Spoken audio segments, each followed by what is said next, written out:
Okay. Well, welcome everybody. And I should say Happy New Year, because this is the very first drop-in discussion of 2022. So maybe we will have some people jumping on this call with us, or maybe you're watching this as a recording, but you're very, very welcome.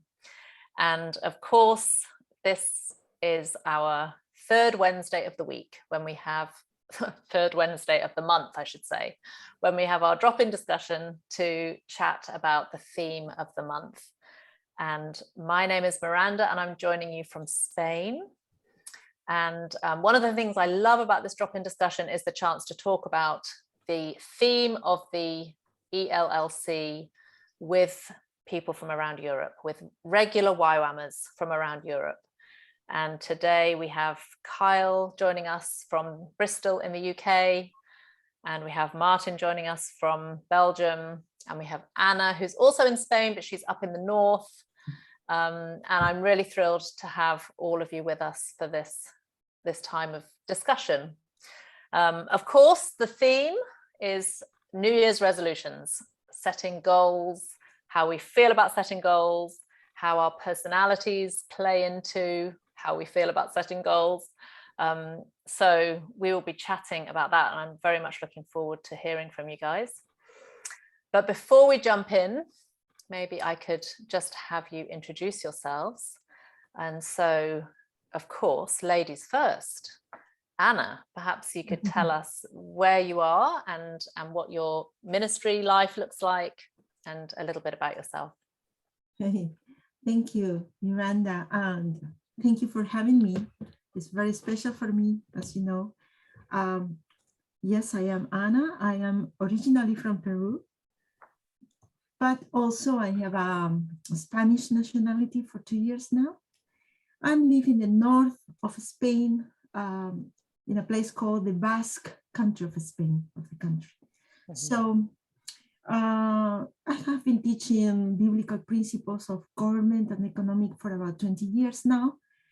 But just recently, I created a new school, the School of Government and Economics, which ran for the first time last year for a month as a seminar that became a school now. Yeah. So that means a lot of work, because it's a new course, and yeah, there are a lot of possibilities for development, for relationships, new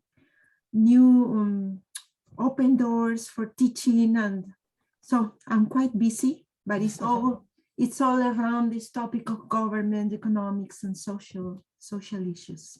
Wow, that sounds great. Very passionate about it. Wonderful.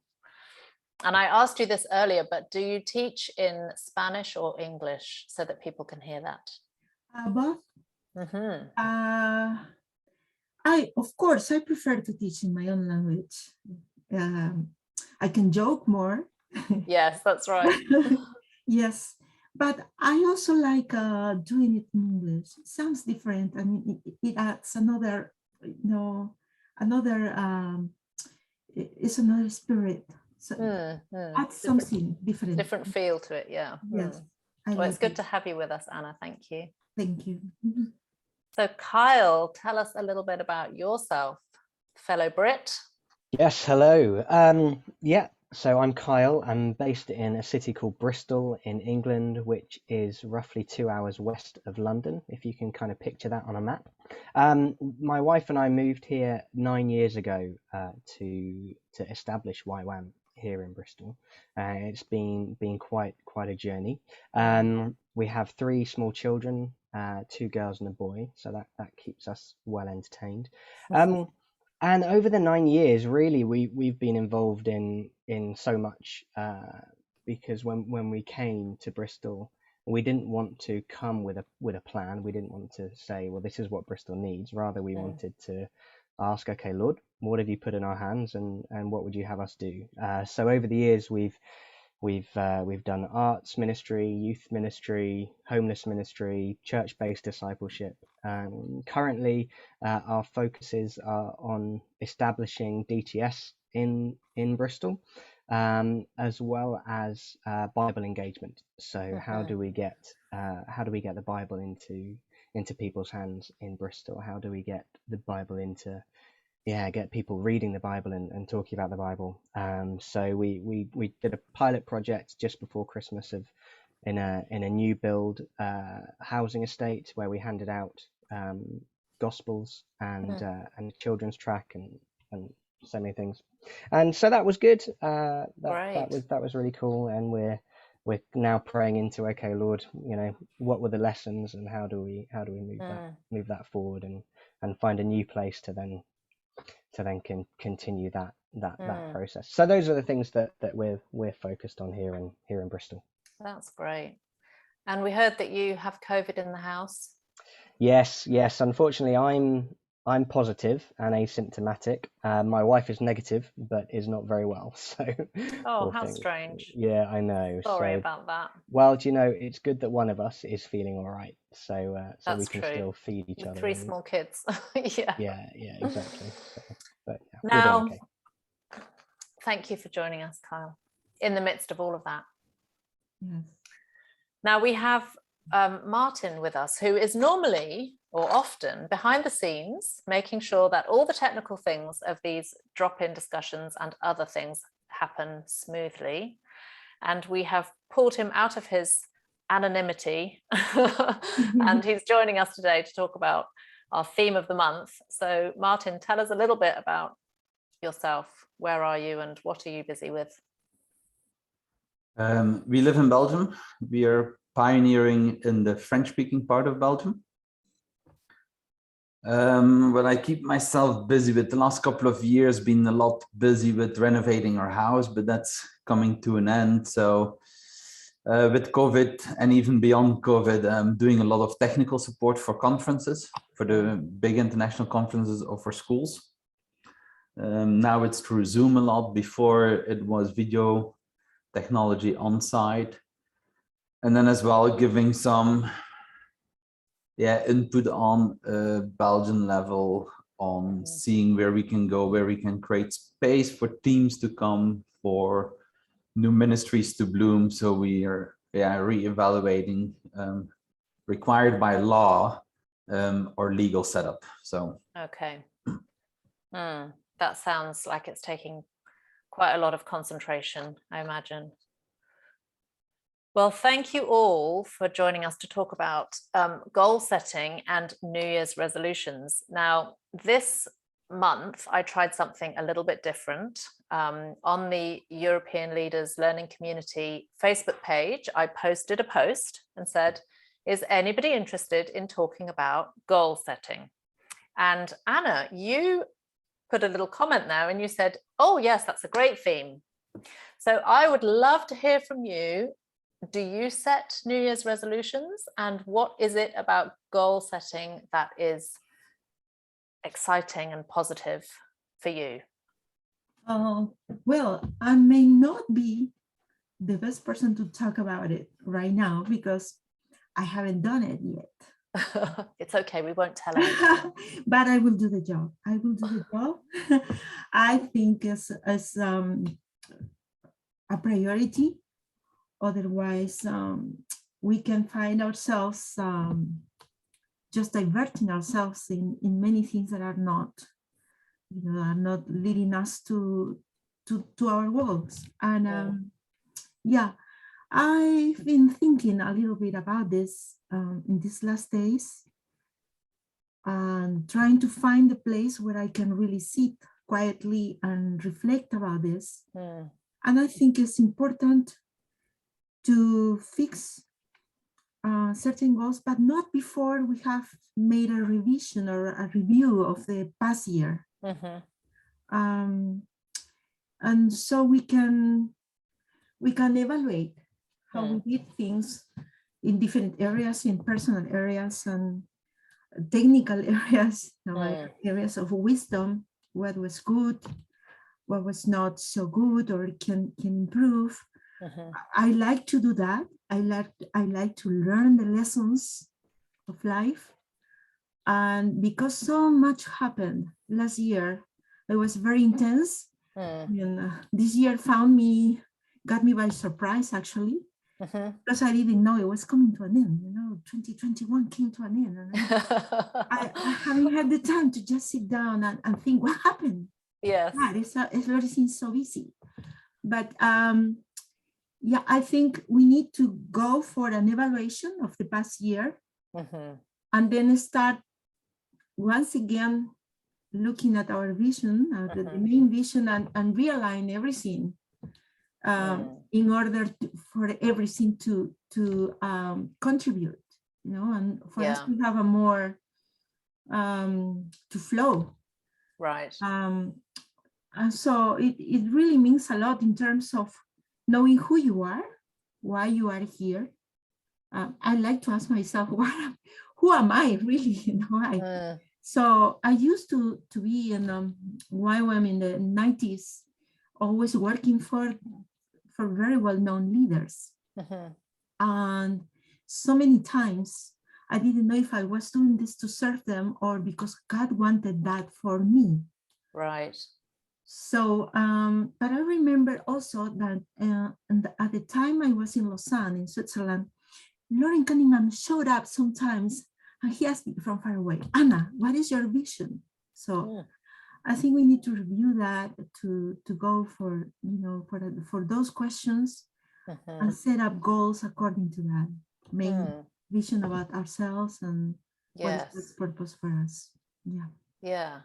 So it sounds like there's an element of knowing ourselves and knowing what it is that God's called us to, and then that playing into goal setting. When I hear words like evaluate and realign and set goals, it sounds like a certain kind of personality might be more attracted to this than other kinds of personalities.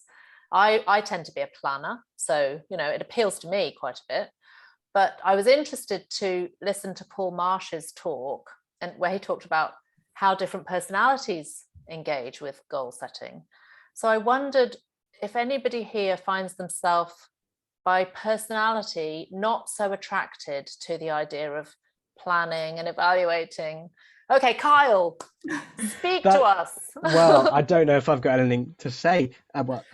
My friends will laugh at that. I've always got something to say. Yeah, no, that was definitely me. And honestly, after I replied to your invitation saying, yes, I'd love to, I thought, why? I'm really not very good at this. And I'm listening to Anna thinking, gosh, that's brilliant. Yes, that's a great idea. Evaluate and look back and plan. Because I found Paul's video really helpful. I think so often when we have teaching and input on this thing of goal setting, it's very much from a D or a C personality, and I'm a high I. So Kyle's referring to the DISC test. Yes, sorry, DISC test. Yeah. So if you're not familiar with that, just look it up. Carry on, Kyle. The DISC test. No, that's fine. Yeah, so I'm a high I. So if you're not familiar with the DISC profile, Steve May has always related the high I to an otter, which is just kind of very playful and social and ideas and fun and that kind of stuff. And I've found goal setting and sticking to goals in the past, very, very difficult, very challenging, completely out of my out of that kind of personality profile side of things. And it's really off-putting, and so actually one of the things that one of my goals at the moment is to try and embrace this a lot more and read more and learn more and try and work out, well, how does my personality work well in this area. So have you got any clues about that? I'd be really interested to hear. Not really. Okay. No, to be honest with you. You might have to get back to us. I think I will. We could do this next year, and I'll okay. I'll have some thoughts. When you've had a bit of practice. Yeah, indeed. Martin, what do you think about personality and goal setting? For me, it's super natural, super easy to that strategic thinking. I don't like evaluating too much, but I know it's part of you need to evaluate to be able to plan and learn. But I don't spend a whole lot of time on evaluating. I just, let's keep moving. And I really learned how to actually do it is when we were living in King's Mansion, and like we're living there as a couple with one little kid, another one on the way. And we were groundkeepers, and just like the feral pigs would just come through and plow the field. It's like, okay, how do you do this? How do you don't get overwhelmed with such a massive project? And then I learned like, okay, bite sizes, pray in the morning, know what to do, make it happen. And just being very strategic about it. But then through the years, actually a couple of years ago, I took my coaching with Focus with Wolfie and stuff. And I love it because it actually, even though I'm very strategic, I'm not allowed to speak a whole lot. Well, not allowed. It's discouraged to speak a whole lot in people's lives, but to actually let them develop it. And I love walking with people to help them develop to reach their goals, because I see potential and I go, it's such a waste sometimes in some people, not all, not you, Kyle, you're doing okay. But I've worked with other guys and I go, there's so much potential. How can we actually make it happen? And it's like, Kyle, you want to reach that? I'm going to say, walk with somebody. Get somebody around you. And actually, like, I'm reading the articles and stuff and going, yeah, get somebody to walk with you. That's what I'm like, that's my biggest thing on this moment that I'm seeing is like, yeah, personality, some personalities is natural, some it isn't. But even for me as natural, it's helpful because in some areas, I'm just not good at keeping goals or setting goals. My house, it's been great. I manage very well. Personal growth, it's a bit harder. So it's helpful to be married and going, okay, how is that going? Well, yeah, it's good to have somebody else next to me in those areas. So yeah.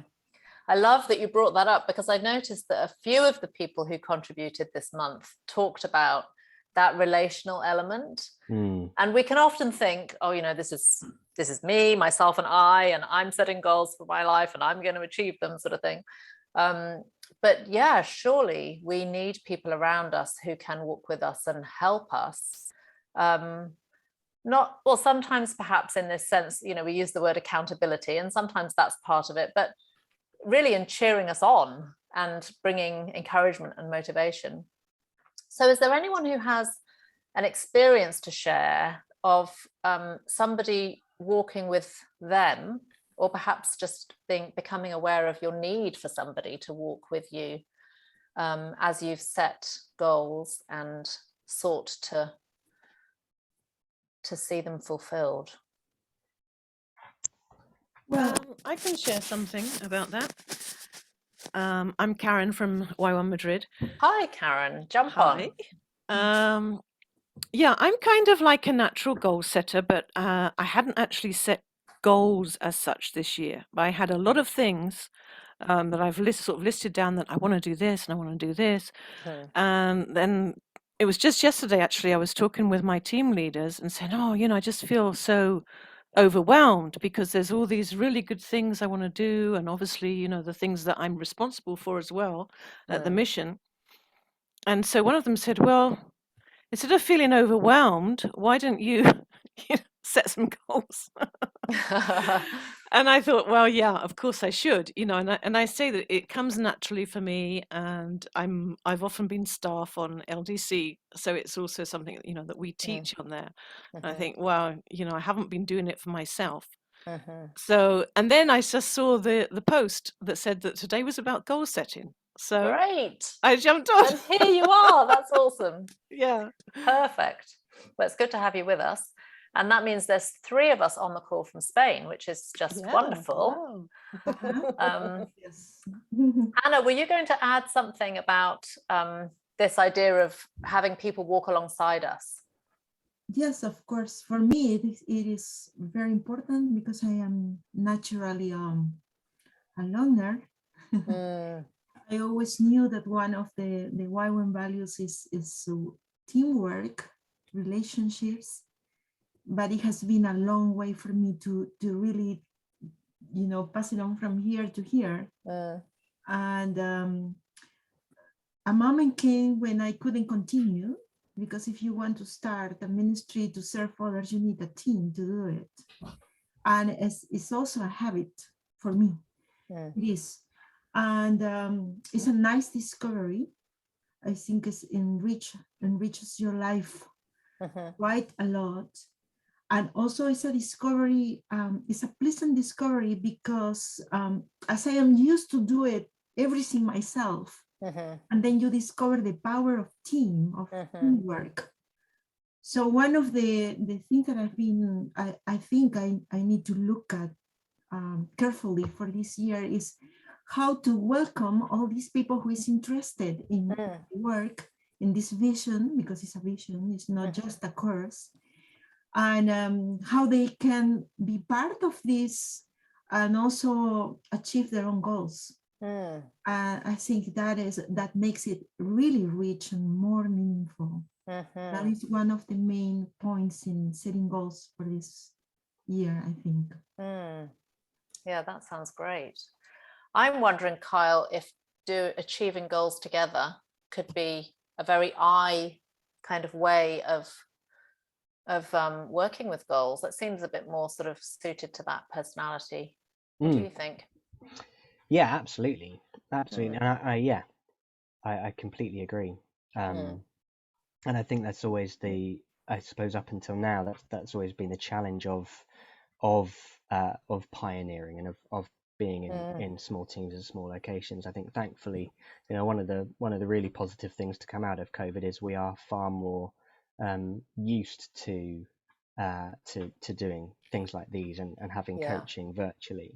So my spiritual director and I, we use WhatsApp video chat, whereas before COVID, I really didn't like that at all. So yeah, absolutely, doing something together is vital. Yeah, nice.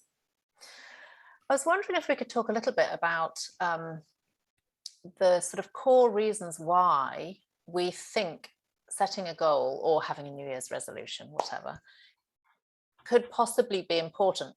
Because I was interested as I was reading, I think especially the 2 articles by Barbara and Irene, this idea of we set goals in order to construct a life that is true to what we say our values are, what we say are.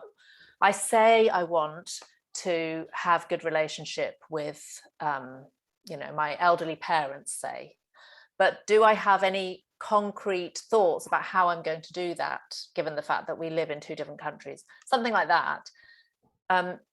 Setting goals can be a way for us to live true to what we say we want. And that was quite a different way of looking at goals than other thoughts around, I want to achieve something, if you like. So to me, that speaks of integrity. I want to have a life of integrity, that is, I live in the way that is true to what I say I want. So I wondered if anyone had any thoughts about that, or other reasons why we might set goals or New Year's resolutions. I think when you set a goal, you need to know where you're at. You cannot set a goal if you don't know where you're at and don't know where you want to be. So it's a way of looking at, okay, this is what I'm doing. This is what I want to do. How do I get there? And so it helps our growth or effectiveness, personal growth. It's hard to measure effectiveness, but it helps us to become who we want to become, or do what we want to do, or fulfill our calling or something. But at least we can look back at a point and going, this is where I was. I have grown, or I haven't as grown as much. And then you reevaluate that. Yes. That reminds me, I'm sorry, I have to inject here, because that reminds me of the joke about the Irishman who somebody stopped him and asked him for directions to a particular place. And he said, oh, well, if I was going there, I wouldn't start from here. And I think that's true. We've got to know where we're starting from, where are we actually, and be real about that, which goes back to what you were saying, Anna, about evaluating. you know, where am I really? So in my example of relationships, how is my relationship really? And then, Yes. you know, how can I move forward from there? Yes. Well, if we are not thinking through a process, we can just set up very unrealistic goals and get nowhere, actually. And that is also, I think, the reason why for a time maybe I was trying to do so many different things, but I wasn't accomplishing anything really. So it's all going back to who you are and what you really want, not to serve others, but because of the way you can serve better because of the way God made you. So that takes also a work of finding out how you can do it really. You know, right. You finally decide, well, years ago when I arrived to Spain, I had a plan to go to the churches and it didn't work. So I spent a lot of time. I made plans to go here and there, lots of time and effort, but I didn't know how to do the job because it's not my calling. It's not the way it's been made. So I couldn't establish good ways because it was unrealistic completely. So I think we need to be real with ourselves. What do you really want to do and you like to do? And you don't find it is a job, a work, but you flow in it. Yeah, that's great. I think also that along with that is the question of what is my capacity and where is my energy level, right? At the moment, I have 3 children under the age of 8. One of them is 2 and hasn't been very well recently, so I'm exhausted. So you know, we've got to take those things into account. And then there's the old enemy of comparison, right? I think so often we're constantly looking at other people, whether we consider them our peers or whether we consider them more senior to us. And I know, especially for myself, I have quite a competitive edge, and that's a trap that I can easily fall into. And so I would then not take those things into consideration. I would then set goals that are actually just out of my league at the moment when I've got some, you know, young children, and other kind of God-given responsibilities and roles that actually need and deserve a huge portion of my time. So at the moment, a lot of my goals need to be more relational based. They need to be more, okay, well, how am I being a good father right now? How am I being a good husband? Because the fact is, I could potentially build an incredibly influential YWAM ministry here in Bristol and run amazing DTSs, but if my family pay for that in a really negative way, then it's completely and utterly worthless. And I think that's something that we need to be aware of as well. And so I think alongside coaching, as helpful as that is, there's that, and it doesn't, you know, coaching can include this, but also to have those other friendships around, you know, your kind of prayer partners, you know, I have a triplet and they're a prayer triplet, and those guys are very good at kind of saying, hey Kyle, you know, is that a wise thing if I get an invitation to go and speak somewhere, teach on a DTS or what have you? You know, they're very good at saying, okay Kyle, well how is this actually going to impact this element of your life? Yeah, that's great. And what I'm hearing is that there's this element of knowing myself, knowing my situation, my capacity, my personality, my calling. And then what I'm hearing from you, Kyle, is there's also this piece of, well, what is it that God's really inviting me to? Because I might have lots of reasons for setting goals, including I want to, you know, keep up with such and such a person or whatever, however aware of those motivations I am or not. Right. So it sounds like there's this really needs to be a participation with the Spirit. What is God inviting me to? And somehow I don't know if it's just me, but I guess I can easily think about goal setting outside of hearing from God.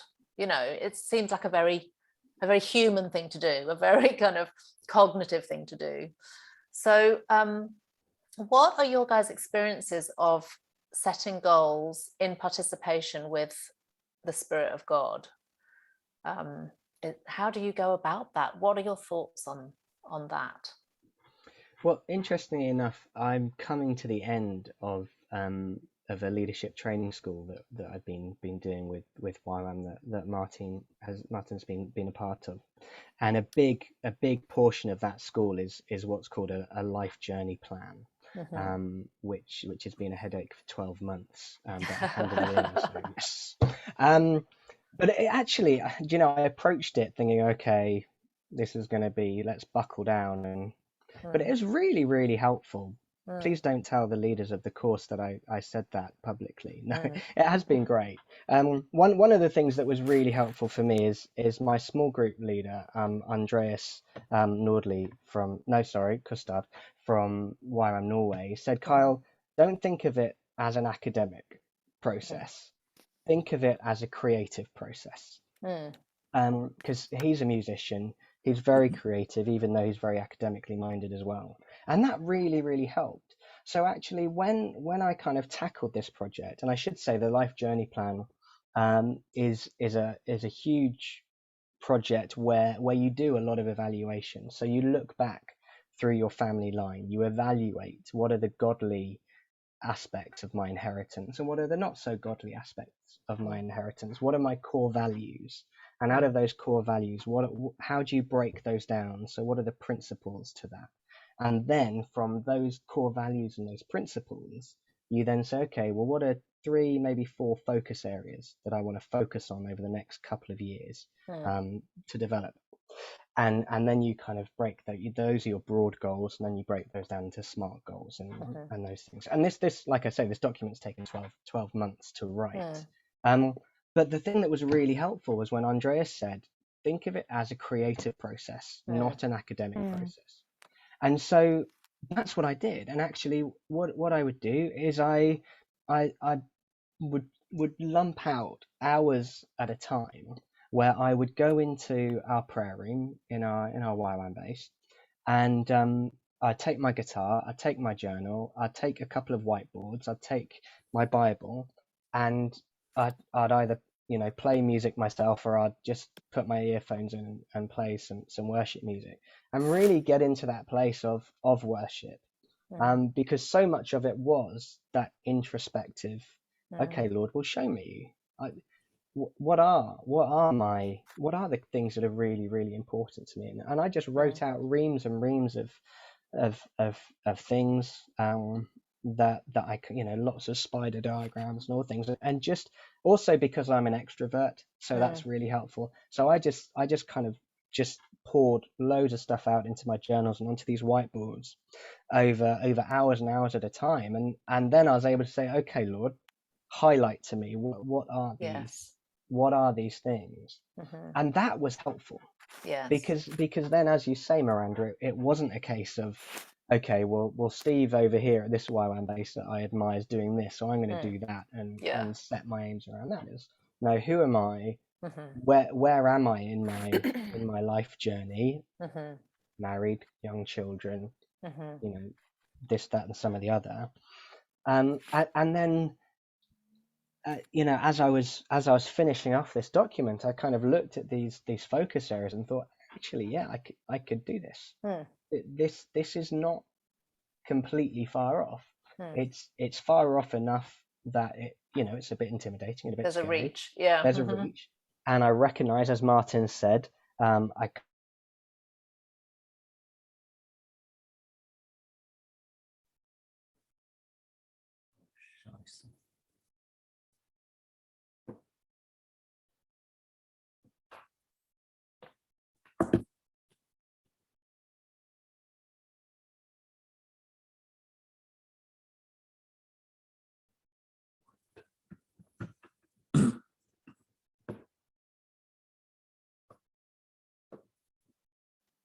do it themselves in their family. So they're encouraging the rest of us to do it. And it's to make a banner for the year. So this is kind of like much less systematic than what Carl's been explaining, but it's kind of pre-goal setting, because it's seeking the Lord. It's very much seeking the Lord for what He wants to say to you for this year, or who He wants you to be, or what He wants you to do, and then to in a creative process, you can either write it down or you can draw it. I mean, they encourage you to actually draw something. So then you have this visual image of where God wants you to go in the year. And so then, of course, the obvious next step is, okay, so how do I do that?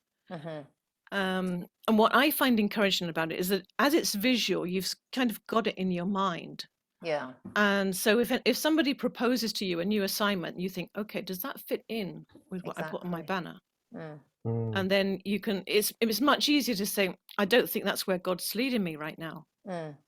So it's a simple way, because what I've found, I must say, with doing the whole goal setting thing, is that sometimes it can be a bit overwhelming when then you've got, okay, as a mother, my goal is this, as a wife, my goal is this. And you have all of these different goals. And sometimes it's like, oh goodness, I haven't even looked at my goals.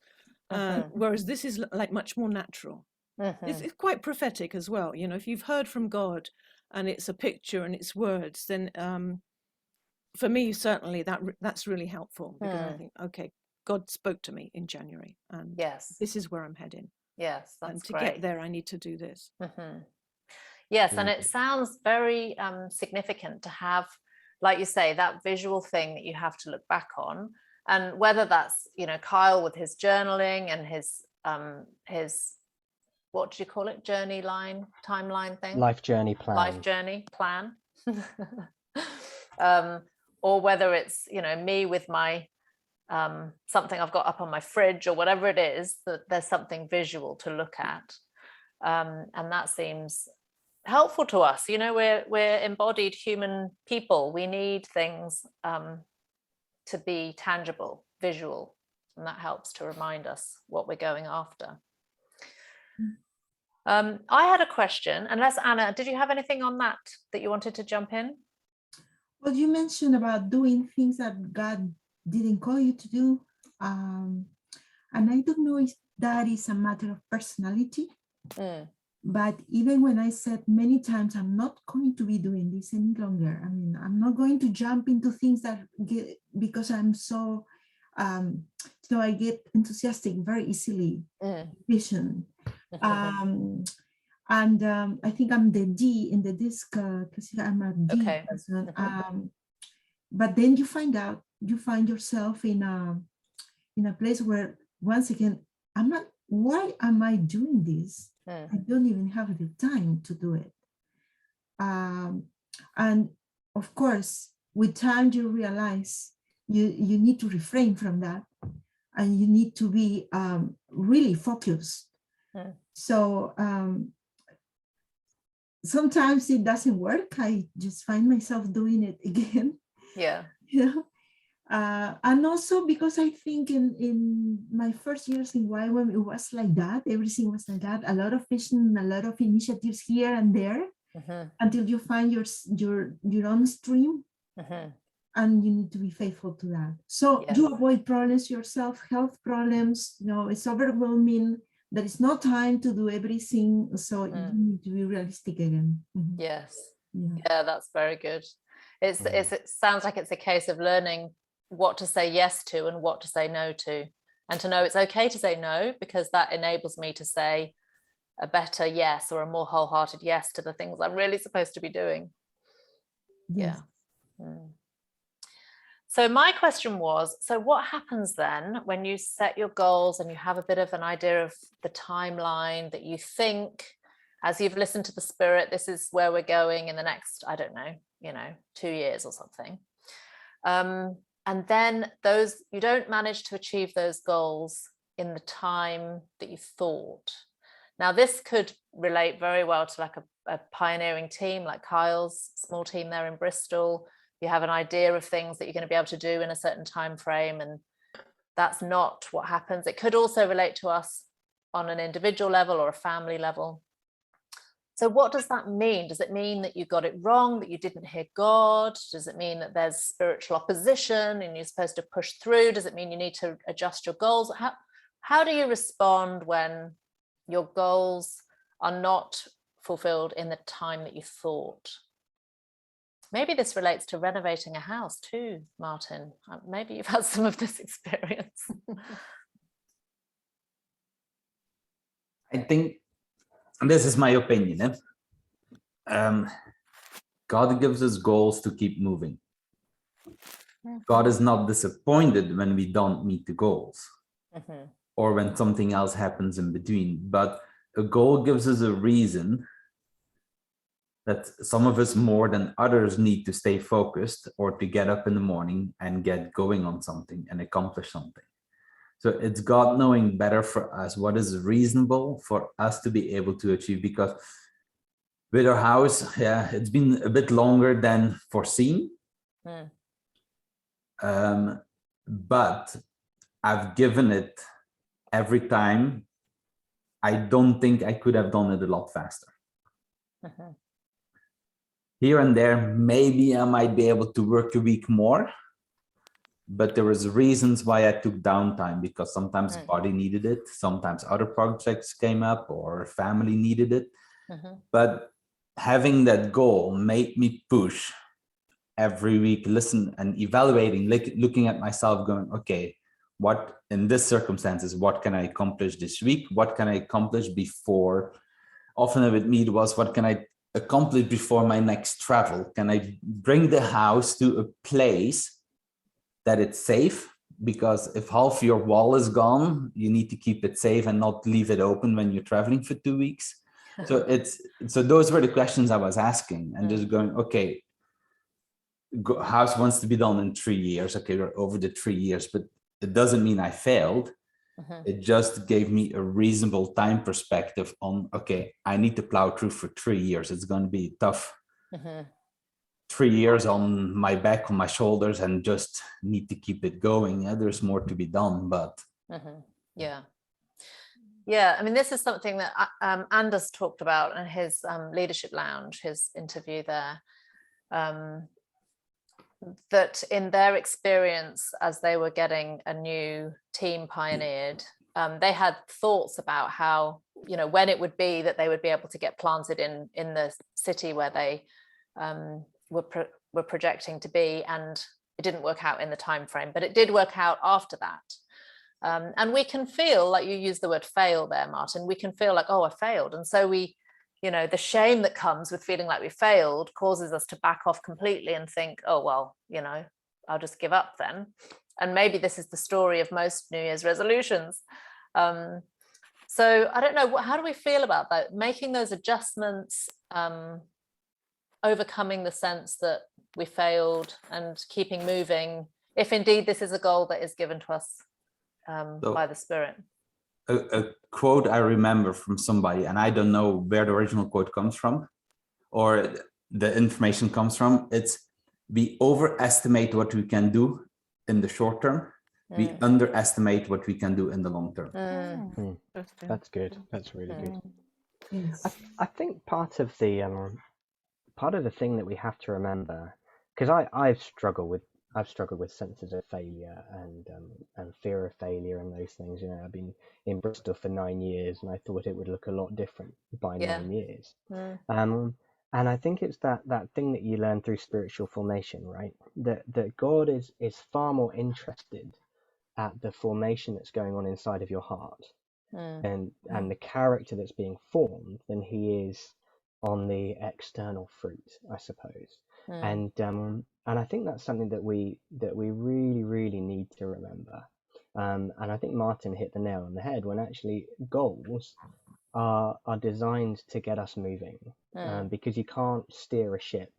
You know, Brian Sloan always tells me you can't steer a ship if it's not moving. The ship's got to be moving, and then it might take time to turn a big ship with a small rudder, but it does happen. So those goals are really, really helpful when you're moving. I think the other thing that we have to bear in mind, and this is something I hadn't done before, is when you are setting those goals, evaluate, okay, well, how much of this depends on me And what of these goals actually depend on other people? Because I think so often I've set goals that I've had very, very little influence in, very little power in. I can only do what I can do. And then in many ways, it's over to other people. Let's say run a DTS, for example. Now I could follow the book. I could do everything that the Holy Spirit tells me to do. But if nobody applies to do the DTS, then have I failed? I'm disappointed. But if I can look back and say, well, was I obedient? Yes, I was obedient. Did I do everything I needed to do in the time that it needed to be done? Well, that depends. But really, I think that's the big thing. And that's something that took me a long time to learn and realize that actually I was setting goals based on other people needing to follow through with things. And that led to a lot of downfall on my behalf. But then, like I said as well, it's remembering actually the Lord is really interested in what's going on in my heart. So he might get me moving towards this thing, but what is the formation? What is the character developing that's going on within me? Yes, that's very good, because often periods of waiting can be very formational in and our painful. lives, can't they? Yes, and none of us like it. None of us like waiting. Anna, anything more to add on this question of what to do when it's hard to achieve our goals, or we miss the time frame that we had sort of set for ourselves? Yes, well, I agree with Kyle. Actually, I thought of this in the same direction when you initially asked about failing and looking at what happened with me. Did I miss something? Did I skip something important about God and me, or relationships didn't work? It's about me or relationships. And I think it's all a learning process for ourselves forever. I guess we are always learning, and we cannot avoid, in certain way, we cannot avoid failure from time to time. But I guess there's a proverb, I love proverbs for this, for setting goals and for knowing what our purpose in life is. I think if we have, in general, a purpose for life and we know where we are going, nothing is lost. I mean, we make this review and we reformulate the way we do things, and we correct. But the big vision, the big picture is still there, and we are going to that. And it's this proverb that says, where there is no vision, people lack restraint. I mean, we just miss it. We miss the way we are going. If we don't have something that responds to the way God made us. So I think it's part of our process, and we will always have to face it and be strong. We have the courage to recognize and restart. God is more interested, as Kyle said, in us than in achieving or performing. And so we become better people through this process, and we can achieve ways with more excellence. Yes. But that's so hard to remember, isn't it? Because most of us join YWAM because we're activators. I joined YWAM because on my DTS there were these incredible people that were doing incredible things for God, and I wanted to do that. And I wanted to be one of those incredible people. Change the world. And 18 years later, I'm here going, I'm still wanting to do that, Lord. So if we could just forego the internal stuff, so that we can do the external stuff, that would be great. But unfortunately, he thinks differently. Yeah, you can hit the wall. You can hit a wall, and then you have to see why. Yeah, absolutely. Yeah, absolutely. Yeah, isn't it wonderful to think that God is committed to what's going on inside of me, as well as perfectly able to achieve all of his good purposes in the world. Something struck me sitting here looking at us all, and I'm thinking, okay, we're all over 40 on this call.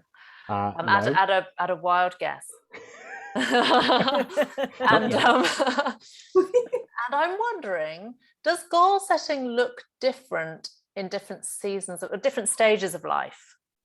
Obviously, in different seasons of life, it looks different, as in, you know, God might have me in a bit of a wilderness season and my goal setting looks very different from when I'm in a very active, fruitful season. But what about in different ages of life, different stages of the journey? Does it look different? Oh, I think so. Do tell us. Yeah. Yes. Really, I think when you're younger, maybe you can assume that you have the time to make more mistakes, or maybe not mistakes, but to take different ways and be diverted.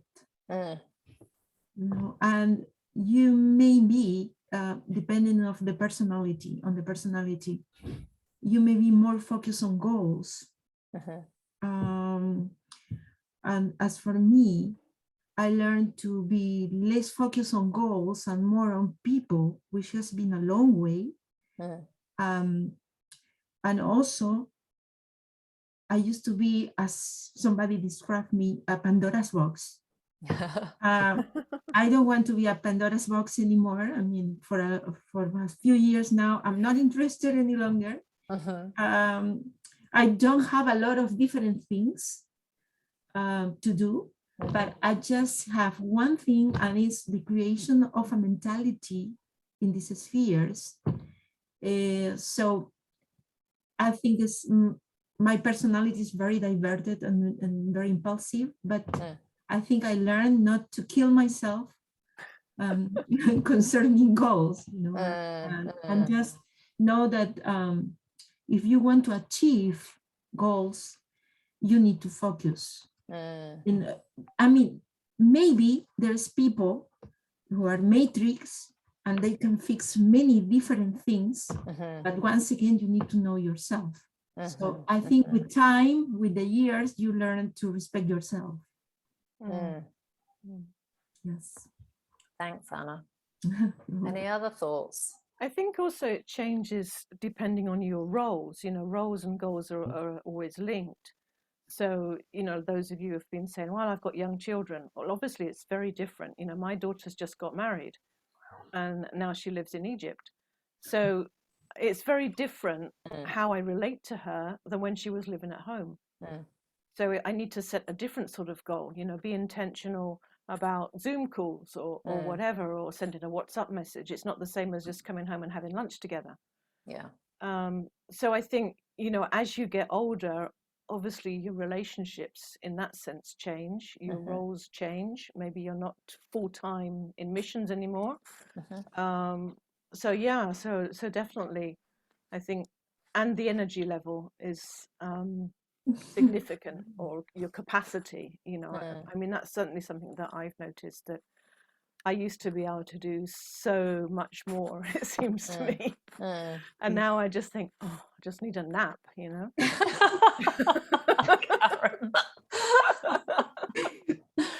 You've got to factor that in, you know, when you factor in the naps, everybody. Yeah, factor in the naps, the siesta, you know, Winston Churchill. Oh yes, good thing. I think that's a perfect, you know, it's a great contribution of Latin culture. yes, exactly. They'd be really realistic as well, I think. Yeah, it's true. Kyle or Martin, have your ideas about goal setting changed when you've been in different stages of life? I'm thinking, you know, when we're younger and we're in a sort of a ministry development stage, we're trying lots of different things, and maybe we're less kind of focused on one particular area. That can often be the case as we're developing and getting to know our particular gifts and so on. And then as we get older, maybe we become, well, hopefully we become a bit more focused on what we're really, you know, where's our sweet spot sort of thing, and perhaps our goals are more oriented around that. Any other thoughts? I think the major changes when you're, and it has to do with stages of life, of course, but when you're young and alone, you make your own decisions. Your goals are often more based upon yourself. Right. Without calculating in other people's persons or the people you walk with on a regular basis. I did my BA in YWAM.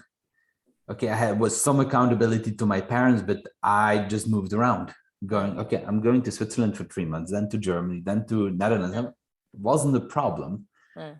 I added a wife to that.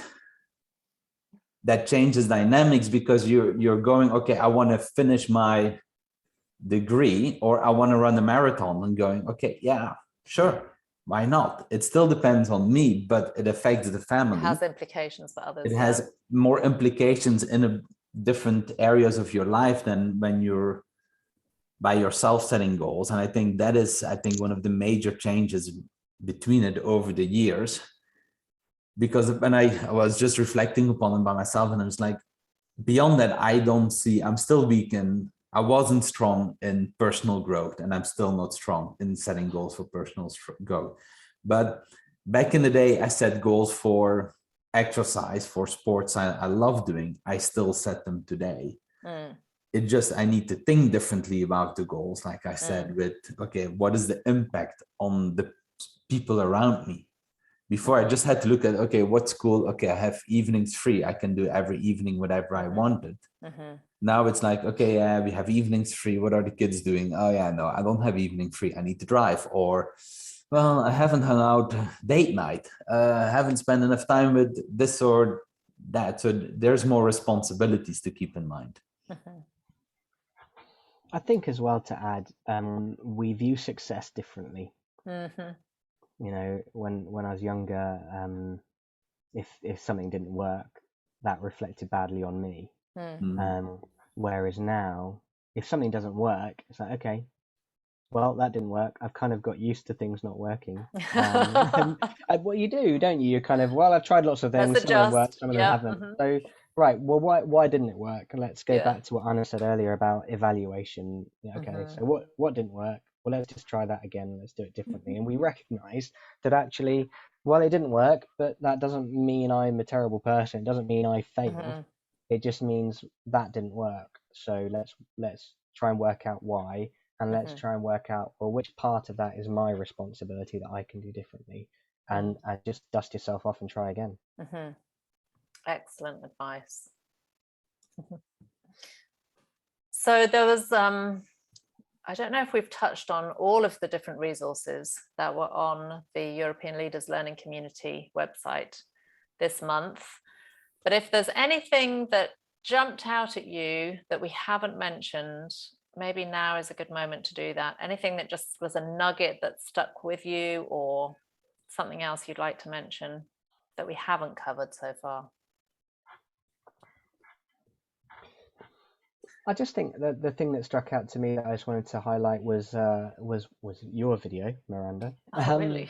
Just well, no, it's that quote because it was so true. The thing of until the pain of not changing becomes greater than the pain of change, nothing's going to happen. And you've got to get to that point where you are dissatisfied with where you're at to then motivate. Or at least I found that, unfortunately, in the past, that it wasn't until I get so fed up and so frustrated. And I even see that in my 2-year-old son. Actually, I want him to get frustrated with things, because that's going to force him to grow and do the next level of development he needs to do. And it's the same with me. I need to, we've got to recognize that actually the pain of change isn't going to be the same as the pain of staying where I am. Right. So I liked that. I found that helpful. Thank you. Yeah, because change is always uncomfortable to a certain degree, isn't it? And so, yeah, we have to feel like it's worth it. Getting uncomfortable with this change is worth it, because I don't want to stay where I am. Absolutely.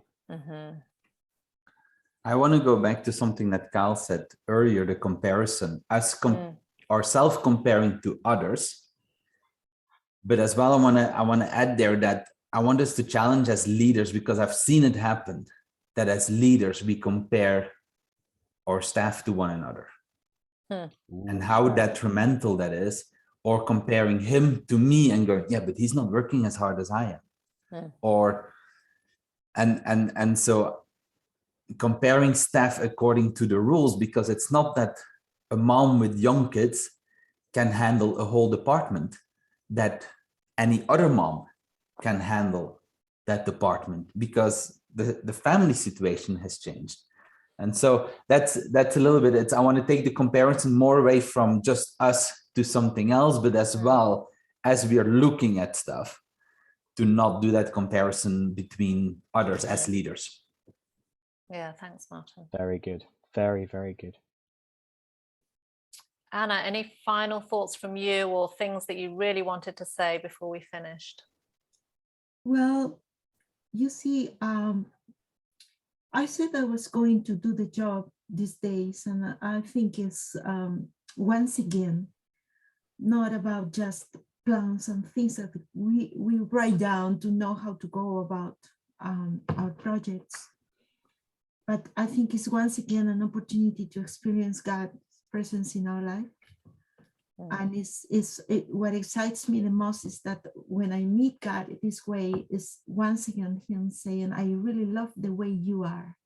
And all what I have given you through the years, it won't fail if you remain close to me. That's an opportunity again to experience all this planning and things, like not as an academic or a work, but as a celebration.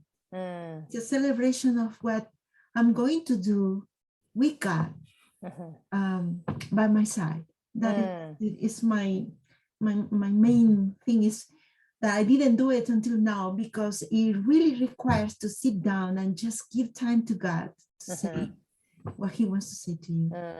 Yes. Thank you. That's a lovely, lovely place for us to close. That this is a relational process. This is us with Father, Son, and Holy Spirit participating in something about what it means to bring the kingdom here on earth. So that's beautiful. Thank you, Anna. And thank you, Martin. Thank you, Kyle, for joining us. And Karen, thank you so much for being on the call with us and for all your contributions. I'm sure there will be others who will watch this as a recording. So trusting that there will be things for you to draw from this discussion that are helpful. Next week, there will be the monthly roundup for the month of January. So check out the Facebook page just to be able to see that. That's a short sort of summary of all the resources. So it could be very helpful for those who haven't got enough time to watch and read everything. And then the theme for February is vision casting and mobilization. Is that right, Martin? Oh dear, that's putting you put me nice on the spot there. Yes, thanks, Miranda. I just said it the wrong way round. That's why it sounded strange to me. Mobilization and vision casting. There we go. So if you are looking for input on what it is to have vision, what it is to share that vision and to invite others into that vision, then do check out the theme, the resources for next month. Thanks everybody so much for joining us. And next time the drop-in discussion will be hosted by Claire from Harpenden. So check back in for that. Thank you. Bye, you guys. Bye. Bye. Bye.